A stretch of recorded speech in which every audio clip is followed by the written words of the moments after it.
So for my project on computational thinking, I decided to read out this book called Sam and the Tigers to my classroom. And throughout this book, Sam goes shopping. So we can see Sam picking out his clothes. So there's a description, it's a very deep description about each of the items. So while I'm reading this out, I will have students create a picture. We're going to start out with a stick figure. So as you can see, I drew a stick figure to begin with. So each student will draw their stick figure to go off of, and then as I read to them, they're going to be following my voice and drawing out what they're visualizing. So for example, he bought himself a yellow shirt and purple pants, a green umbrella. So these are just a few things that he bought. So I drew them based off of my interpretation of what I thought that they would look like. Obviously, I'm not an artist, but each student's version is going to look a little bit different.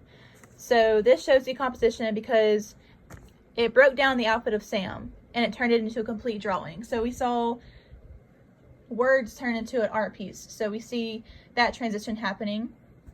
Patterns, we see Sam going shopping and he gets a complete outfit. So students should be able to recognize this, and they should be able to recognize when a new clothing description is coming based off of the repetitive nature of the book. So like I said, he goes on a trip with his parents. So each time he goes to a new section of the mall. So like, for example, it said that he went to go see the feline shop attendant. So after this one, we know that that description is going to give us a new clothing piece. So after every person is introduced, we know a new clothing item is coming in.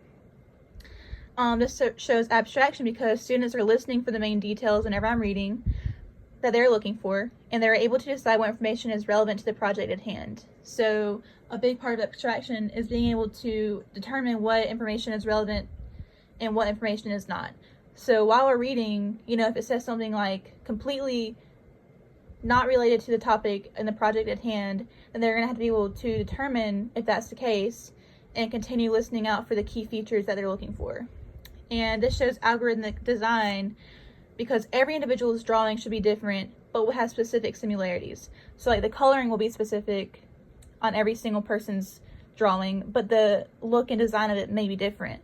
Like somebody's might not look exactly like mine, but the colors should be similar because that's the main feature of the book. Also, the step-by-step drawing process coincides with algorithmic design. So these all show computational thinking, and this is the project that I would choose to do with my class. And it's very simple, but I feel like it would get the job done. And see, it's not perfect, but they get the idea and they get the rundown of what they should be looking for.